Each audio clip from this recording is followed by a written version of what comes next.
ሙሽራዬ አሰብ ሙሽራዬ መውጫና መግቢያ የህልውናዬ አይክፋሽ ሀገሬ ሰዓቱ ተቃርቧል ወደ ባልባ መሆን ከእንግዲህ ያበቃል ግባ በሉት ተነሳ ያንን አንበሳ ግባ በሉት ተነሳ ያንን አንበሳ ክፈት በሉት በሩን የባሁኑን ክፈት በሉት በሩን የባሁኑን እንገባለን አሰብን ወስድ ወደብ እንገባለን የኢትዮጵያን የቀይ ባህር ጥያቄ ለማዳከም የሚደረግ ማንኛውም ሙከራ ተገቢውን ምላሽ ያገኛል አሉ ጠቅላይ ሚኒስትር ዶክተር አብይ አህመድ። ኢትዮጵያ ጦርነት አትፈልግም አትፈራምም፣ ነገር ግን የትኛውም ኃይል የኢትዮጵያን ብሔራዊ ጥቅም ለመዳፈር ቢሞክር ያላሰበው እንደሚጠብቀው አስጠንቅቀዋል። ዶክተር አብይ ለመጀመሪያ ጊዜ የቀይ ባህር ጉዳይ የሉዓላዊነት ጥያቄ ጭምር መሆኑን አስረግጠው ተናግረዋል። የዛሬው የፓርላማ ውሎ የዛሬው ጥንቅራችን ዋና አጀንዳ ነው።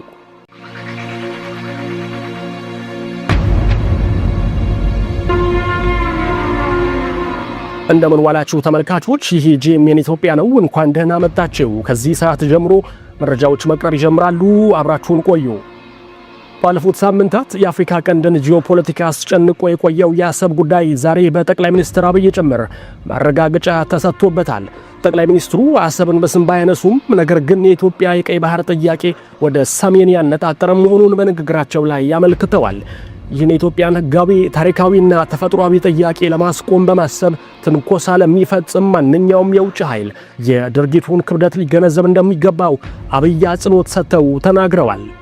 ማንም ደፍሮ አይሞክረንም፣ በቂ ዝግጅት ስላለ ኢትዮጵያ በማያወላውል ቁርጠኝነት ሉዓላዊነቷን ለማስጠበቅ መዘጋጀቷም ተመላክቷል። የአስመራው አገዛዝ ከሰሞኑ በአዋሳኝ የድንበር አካባቢዎች እያካሄደ ያለው ወታደራዊ መስፋፋት አስከፊ መዘዝ ሊያስከትል እንደሚችል የዛሬው የጠቅላይ ሚኒስትር አብይ ንግግር ያሳሰበ ሆኗል። የዛሬው የጠቅላይ ሚኒስትሩ ንግግር የኢትዮጵያን አቋም አጠናክሯል። ሰላማዊ ንግግሮችና ዲፕሎማሲ የመጀመሪያ ምርጫ ሆነው እንደሚቀጥሉ ተገልጿል። ግን ደግሞ የአብይ ንግግር ሻዕቢያን ይበልጥ የሚያሳስብ ሆኗል። የአሰብና የቀይ ባህር ጉዳይ ፖለቲካዊ ብቻ እንዳልሆነ ይልቁንም የኢትዮጵያ ጣፈንታ ጉዳይ ጭምር መሆኑን አመልክተዋል። ብልጽግና ባይኖር እንኳን ኢትዮጵያውያን አሰብን መጠየቃቸው የማይቀር ጉዳይ መሆኑን አስረግጠው ገልጸዋል። መጪው ትውልድ የባህር በር አልባ ሀገር የመውረስ ጣፈንታ እንዳይገጥመው በማድረግ ኢትዮጵያ በቀይ ባህር ዳርቻ ላይ ያላትን ትክክለኛ ቦታ የምታስመልስበት ጊዜ አሁን መሆኑን የዛሬው የአብይ ንግግር አመላክቷል። ሻዕቢያ ማስተዋል ከቻለ የዛሬው የጠቅላይ ሚኒስትሩ ንግግር ኃይለኛ ሊባል የሚችል መልእክትን ይዟል። የኢትዮጵያ የባህር በር ጥያቄ አማራጭ ሳይሆን የህልውና ጉዳይ መሆኑን ለአሁኑ ያለ ጦርነት በሰላማዊ መንገድ እንደሚሞከር፣ አስፈላጊ ከሆነ ግን አስተማማኝ እርምጃ ለመውሰድ ጊዜው እንደደረሰ አመላክቷል። ኢትዮጵያ የባህር በር አልባ ሆና የተቀሩት ጎረቤቶቿ ግን ሰፊ የባህር ዳርቻዎችን እየተቆጣጠሩ ያለፉት 30 ዓመታት የመጣንበት ሁኔታ በፍጹም ተፈጥሯዊ ስላልሆነ ሊቀጥል የማይችል የሚዛን መዛባት መሆኑን አብይ 130 ሚሊዮን ህዝብን ወክለው ተናግረዋል። ከኢትዮጵያ ህዝብ ብዛትና ኢኮኖሚያዊ አቅም አንጻር አነስተኛ የምትባለው ሀገረ ኤርትራ ከ1000 በላይ ኪሎ ሜትር የባህር ዳርቻን ይዛለች። ታሪካዊውን የኢትዮጵያን ወደብ አሰብን ጨምሮ ሰሞነኛ የሻዕቢያ እንቅስቃሴዎችና ተግባራት መሰረታዊ እውነታን ያሳያሉ። እሱም ኤርትራ ታሪክ ከኢትዮጵያ ጎን እንደሆነ እንደገባት ያመላክታል። አሰብ ትራዲሽናሊ የኤርትራ ወደብ አልነበረም። ኤርትራ ነፃነቷን ከመጎናጸፏ ከረጅም ጊዜ አስቀድሞ ኢትዮጵያ ገንብታ የምትጠቀምበት የዓለም መግቢያ በሯ ነበር። አሁን ያለው ሁኔታ የኢትዮጵያን ስትራቴጂካዊና ኢኮኖሚያዊ እውነታዎችን ችላ ያለ አርቲፊሻል የፖለቲካ ውሳኔ ውጤት ነው። የጠቅላይ ሚኒስትሩ ንግግር ኢትዮጵያ ወደብ የምትፈልገው የሰውን አገር ወሮ ለመያዝ ሳይሆን ታሪካዊና ጂኦፖለቲካዊ ስህተትን በማረም ላይ መሆኑን አጽንኦት የሰጠ ነው። አሰብን የገነባችው ኢትዮጵያ፣ ትጠቀምበት የነበረችው ኢትዮጵያ፣ አሁንም ያለ አሰብ መኖር አልችልም እያለች ያለችው ኢትዮጵያ ዓለም አቀፉ ማህበረሰብ የኢትዮጵያን ይገባኛል ጥያቄ ህጋዊነት አምኖ መቀበሉን አብይ አንስተዋል። ነገር ግን ህጋዊነት ብቻውን በቂ እንዳልሆነም ግልጽ አድርገዋል። ሂደቱን መወያየት አለብን ሲሉም ኢትዮጵያ የቀይ ባህር መብትን ማግኘት እንድትችል የተዋቀረ ውይይት እንዲጀመር ጠይቀዋል። ነገር ግን ታሪክ እንደሚያስተምረን ያለ አቅም ወይም ጉልበት ድርድር ከንቱ ነው። የሻዕቢያ ግትር አቋም ውይይቶችን እንኳን ለማድረግ ፈቃደኛ ለመሆኑ ጠንካራና ቆራጥ ኢትዮጵያዊ አቋምን ይጠይቃል።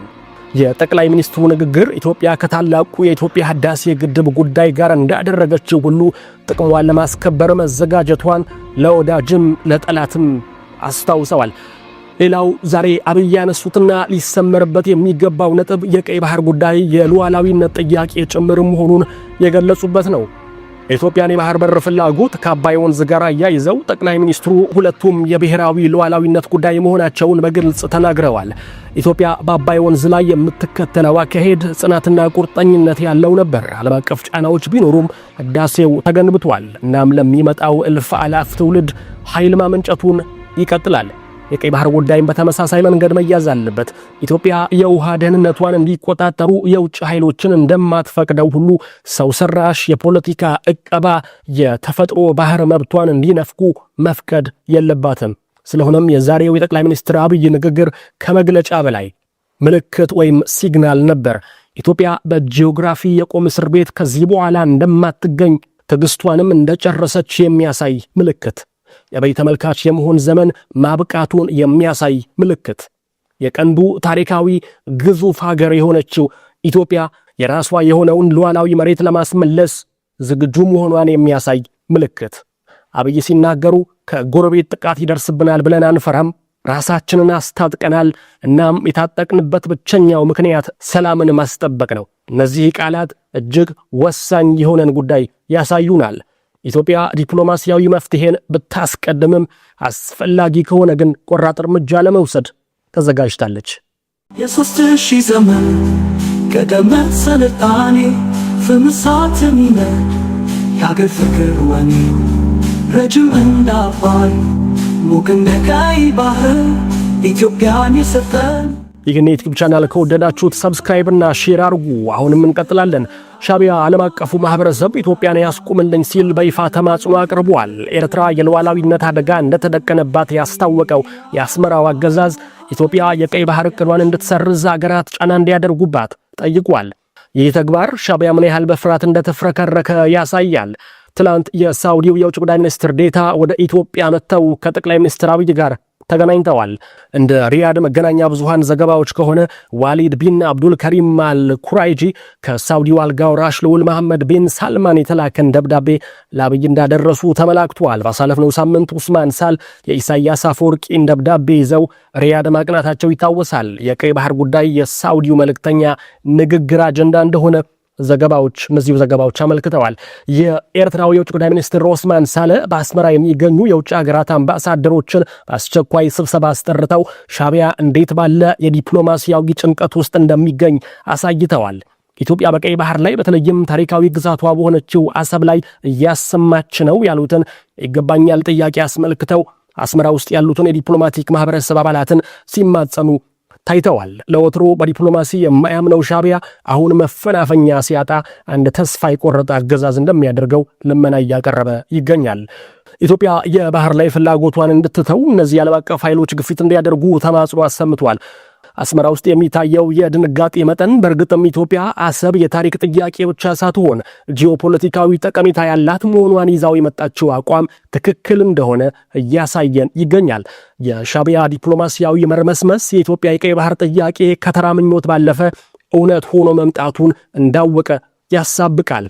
ሚኒስትር ሳልህ የኢሳያስ ጦር ከፕሪቶሪያ ስምምነት በኋላ ትግራይን ለቆ ወደ ኤርትራ መመለሱን በአጽንኦት ገልጸው የኢትዮጵያን መሬት አልያዝንም ሲሉ ነጭ ውሸት አሰምተዋል።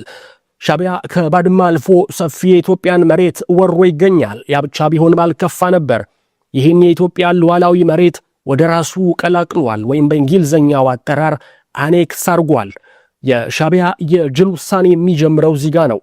ለሁላችንም ግልጽ እንዲሆን ኡስማን ሳለ ትላንት ሲያነቡት በፎቶ ላይ የታየው ጽሑፍ ኢሳያስ ጽፈው የሰጧቸውን ማለቴ ነው አንድን ጉዳይ በዋነኛነት ደጋግሞ ሲያነሳ እንደነበር ያገዛዙ ቃል አቀባይ ባጋሩት ልጥፍ ላይ ለመታዘብ ይቻላል። እሱም ያለነው በራሳችን ግዛት ነው፣ የወሰድነው መሬት የለም፣ በኢትዮጵያ ጉዳይ እጃችን የለበትም፣ የለንም ይላል። አስመራ ውስጥ ያለውን የዲፕሎማቲክ ማህበረሰብ አንድም ሳያስቀር መሰብሰቡ ሳይሆን ደጋግሞ የሚያነሳቸው ነጥቦች ኢትዮጵያ አሁን ላይ አሰብን ብትወስድ ከዓለም አቀፍ ሕግ ተገቢነት አንጻር ትክክል ይሆናል የሚል ግንዛቤ እንደሚፈጠር ስላወቀ የእምነት ክህደት ቃሉን አስቀድሞ እየሰጠ ነው። አንዳንዶች እዚህ ላይ የሚያነሱት ጉዳይ ሻዕቢያን ይበልጥ ያሳሰበው አሰብን ኢትዮጵያ ልትወስድ ትችላለች ከሚለው በላይ አጋጣሚውን የውጭ ኃይሎች አስመራ የስርዓት ለውጥ ለማምጣት ሊጠቀሙበት ይችላሉ የሚል እንደሆነ ይጠቁማሉ። የኢትዮጵያን የባህር በር ጥያቄ የሻዕቢያው ዲፕሎማት የጦርነት እወጃ አድርገው ለመሳል ቢሞክሩም ለዚህ የኢትዮጵያውያን ጥያቄ ምላሽ ለመስጠት ወታደራዊ ኃይሉን እያንቀሳቀሰ ያለው ሻዕቢያ መሆኑን ዓለም አቀፍ የግጭት ጠቋሚ ተቋማት ሳይቀሩ እየመሰከሩ ይገኛል። የኢሳያስ ጦር ሙሉ አቅሙን በአፋር በኩል እንዳሰባሰበ፣ በትግራይ በኩል ደግሞ ስጋት እንዳይኖር በገዛቸው የህወሓት አንጃ አባላቱ በኩል ተጨባጭ እንቅስቃሴዎችን እያደረገ ይገኛል። የኢትዮጵያ የአሰብ ይገባኛል ጥያቄ እንዲያው ስሜታዊ ክርክር አይደለም። በታሪክ በኢኮኖሚና ስትራቴጂካዊ አስፈላጊነት የሚደገፍ ነው። ከዛሬ 32 ዓመታት በፊት የአሰብና ኤርትራ ጠቅላይ ግዛቶች በመለስ ዜናዊ ቡራኬና መልካም ፍቃድ ከመገንጠላቸው በፊት አሰብ የኢትዮጵያ የዓለም ንግድ ዋና መግቢያ ሆና አገልግላለች። ኢትዮጵያ የወደብ መሠረተ ልማትን ገንብታ ወደ ኢኮኖሚዋ ዋህዳ ለዘመናት ሀብቷን አፍሳ ስትጠቀምበት ኖራለች። አሰብ በታሪክ ከኢትዮጵያ ተለይቶ የሆነ አገር አካል ሆኖ አያውቅም። ይልቁንም የኢትዮጵያ የንግድና የባህር ኃይል ቅርስ የማይነጠል አካል ነበር። የኤርትራ መንግስት አሰብን የወረሰው በታሪካዊ ህጋዊነት ሳይሆን ሀገረ ኤርትራ ኢትዮጵያን በወደብ ኪራይ ሰበብ እየበዘበዘች ካልሆነ ራሷን የምታኖርበት በቂ ሀብት የላትም በሚል ስሌት በተፈጸመ ፖለቲካዊ ሸፍጥ ነው። የኢትዮጵያ ባህር ኃይል በወቅቱ ሲበተን መርከቦቻችንን ሻዕቢያ፣ ጅቡቲና የመን እንዴት እንደተቀራመቷቸው መርሳት አይገባም። በአሁኑ ወቅት የኢትዮጵያን የባህር ላይ ንግድ በከፍተኛ መጠን እያስተናገደች ያለችው ጅቡቲ ነገ ባሻት ሰዓት ተነስታ ያልታሰበ ዋጋ ልትጨምርብን አሊያም ልትከለክለን ሁላ ይችላል። ይህ የኢኮኖሚ እውነታ እየጨመረ ካለው የኢትዮጵያ ቀጠናዊ ተጽዕኖ ጋር ተዳምሮ የአሰብን ጉዳይ የሞት ሽረት ጉዳይ ያደርገዋል። አሁን መነሳት ያለበት ብቸኛው ጥያቄ አሰብን መልሰን የምናገኘው በዲፕሎማሲያዊ ድርድር፣ በኢኮኖሚያዊ ስምምነት ወይስ በሌሎች መንገዶች ነው ወይ የሚለው ነው። የጠቅላይ ሚኒስትር አብይ አህመድ መንግስት በሰላማዊ ዲፕሎማሲያዊ ጥረት ኢትዮጵያ የቀይ ባህር መዳረሻን እንደምታገኝ ግልጽ አድርጓል። ሆኖም የኢትዮጵያ ትዕግስት ያልተገደበ አይደለም። የአስመራው አምባገነን አገዛዝ በአሰብ የወደፊት ዕጣ ፈንታ ላይ ውይይት ለማድረግ እንኳን ፈቃደኛ ለመሆኑ ኢትዮጵያ አማራጭ መፍትሄዎችን እንድትመረምር እየገፋፋት ይገኛል። ዓለም አቀፉ ማህበረሰብ በተለይም የኢትዮጵያ ቁልፍ የንግድ አጋሮች ወደብ አልባ ኢትዮጵያ ማለት ያልተረጋጋች ኢትዮጵያ መሆኗን ይገነዘቡ ይገባል። አሁን ያለው ሁኔታ ዘላቂነት የለውም። የሻዕቢያ መሰሪ ተግባር የጨዋ ዲፕሎማሲ ዘመን ጊዜው እንዳበቃ አመላካች ነው። ስለሆነም የትላንቱ የኢሳያስ መንግስት ተግባር ከየትኛውም ይፋዊ መግለጫ የበለጠ አፍ አውጥቶ የሚናገር ነው። በራስ የመተማመን ስሜት ያለው ሀገር ካልፈራ በስተቀር የውጭ ዲፕሎማቶችን ጣልቃ እንዲገቡ አይማጸንም። በአቋሙ ትክክለኛነት የሚያምን መንግስት አሁን እየተሰማ ያለውን ትርክት ለመቆጣጠር አይሟሟትም። አስመራ ችግር ውስጥ መሆኗ ኢትዮጵያ በአሰብ ላይ ያላት ስልታዊና ታሪካዊ የይገባኛል ጥያቄ ክርክር ብቻ ሳይሆን ተጨባጭና እያደገ የሚሄድ ጉዳይ መሆኑን የሚያሳይ ነው። ሻዕቢያ የፈለገውን አስቸኳይ ስብሰባ ሊያደርግ ይችላል። ነገር ግን ታሪክና ጂኦፖለቲካው ወደ ኢትዮጵያ ወገን እያጋደለ ይገኛል።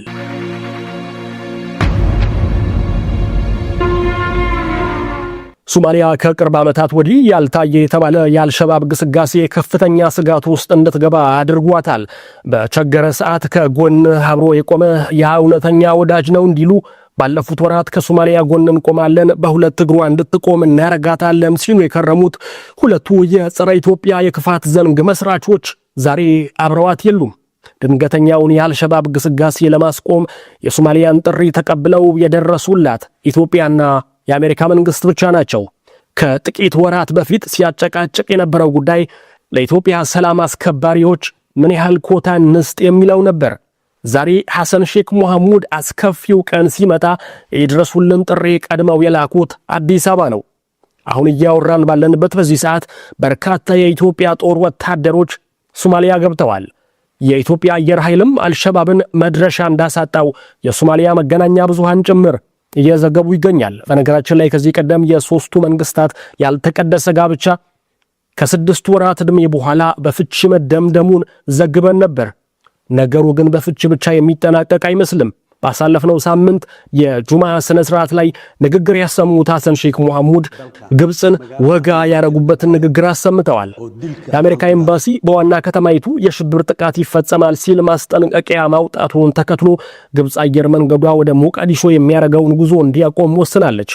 የግብፅ አየር መንገድ ወደ ሶማሊያ መብረር የጀመረው ኢትዮጵያና ሶማሊያ ጸብ ውስጥ መግባታቸውን ተከትሎ እንደነበር ይታወሳል። ሐሰን ሼክ መሐሙድም በአርቡ ንግግራቸው የግብፅና መሰሎቿን ተግባር አውግዘዋል። ሶማሊያ ሰላም ናትም ብለዋል።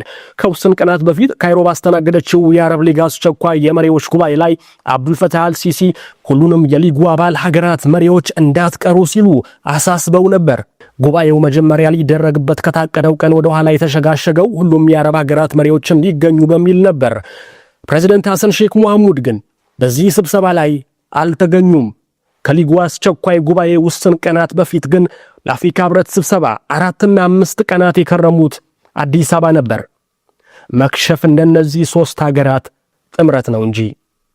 በስተመጨረሻም ሩሲያ ከኪየቭ ኃይሎች ጋር ሆነው ድጋፍ ለመስጠት ወደ ኩርስክ የገቡ የኔቶ ወታደሮችን መክበቧን አስታወቀች። ከ30 የሚበልጡ የሰሜን አትላንቲክ ጦር ቃል ኪዳን ኔቶ መኮንኖች ከዩክሬን ጦር ጋር በሞስኮ ሰራዊት ከበባ ውስጥ ገብተዋል።